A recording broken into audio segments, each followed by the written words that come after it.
के पहले सदर आपने हिंदू राजा जी किशन दास को बनाया था और सेक्रेटरी सर सैयद अहमद खान खुद थे।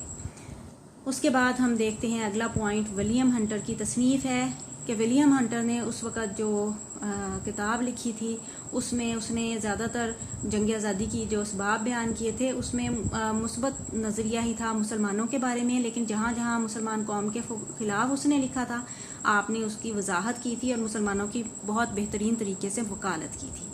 इंडियन नेशनल कांग्रेस है, जैसे हमने देखा कि सर सैयद अहमद खान ने ये अंग्रेज़ों की इस बात की तरफ तवज्जो दिलाई थी कि बरे सगीर के अवाम जो हैं उनकी आवाज़ बरतानवी हुकूमत तक नहीं पहुंच सकी, जो बड़ी वजह बना था जंग आज़ादी का की। तो इसलिए उन्होंने इंडियन नेशनल कांग्रेस जो है ए हयूम की कोशिशों से पहली सियासी जमात जो है वो बनाई गई थी।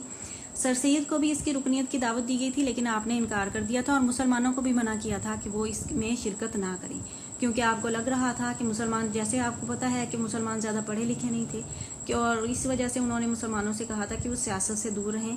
आप खुद भी इसमें शरीक नहीं हुए थे, बल्कि आपने खुद ही मतलब आपको अंदाज़ा था कि हो सकता है उस वक़्त तो म्याना रो किस्म के अफराद जो थे उनके हाथ में इंडियन नेशनल कांग्रेस की क़यादत थी, लेकिन आपको था कि आहिस्ता आहिस्ता ये जो क़यादत है वो उन लोगों के पास चली जाएगी जो इंतहा पसंद है, और ऐसा ही हुआ बाद में हमने देखा।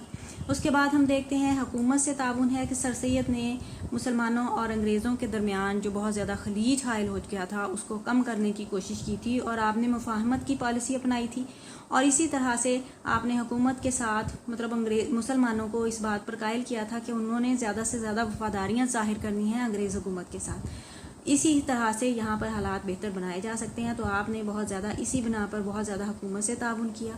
उसके बाद हम देखते हैं दो कौमी नज़रिया।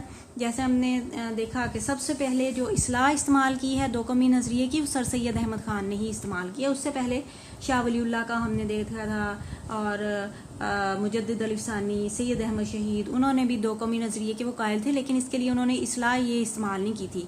दो कौमी नज़रिए की इस्लाह जो है वो सर सैयद अहमद ख़ान ने ही पहली दफ़ा इस्तेमाल की थी कि बरसगीर में कम अज़ कम दो कौमें आबाद हैं, एक मुसलमान और दूसरे गैर मुस्लिम।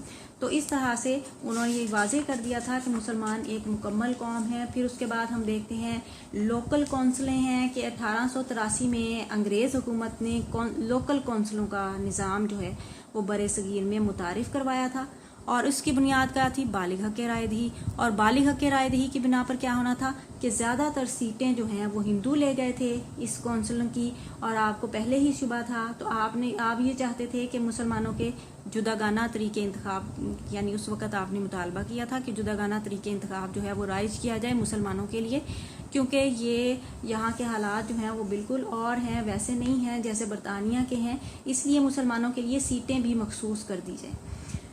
उसके बाद हम नेक्स्ट पॉइंट देखते हैं पार्लिमानी निज़ाम का कांग्रेसी मुतालबा, कि कांग्रेस जो है वो ये मुतालबा कर रही थी कि यहाँ पर पार्लिमानी निज़ाम जो है वो राइज किया जाए जैसा कि बरतानिया में है। तो उस निज़ाम के तहत क्या होना था? अक्सरियत की हुकूमत कायम हो जानी थी। इस बिना पर सर सैयद अहमद ख़ान ने इस निज़ाम की शदीद मुखालफत की कि यहाँ ये ना तो एक मुल्क है और ना यहाँ पर बसने वाले एक कौम है, ठीक है। यहाँ पर दो बड़ी, जैसे हमने देखा उन्होंने पहले कहा था दो बड़ी अक़वाम है, एक मुसलमान है और दूसरे गैर मुस्लिम या हिंदू हैं, तो इसलिए यहाँ पर वो वाला तरीका जो है वो राइज नहीं हो सकता। फिर मोहम्मदन डिफेंस एसोसिएशन आपने कायम की थी, उसमें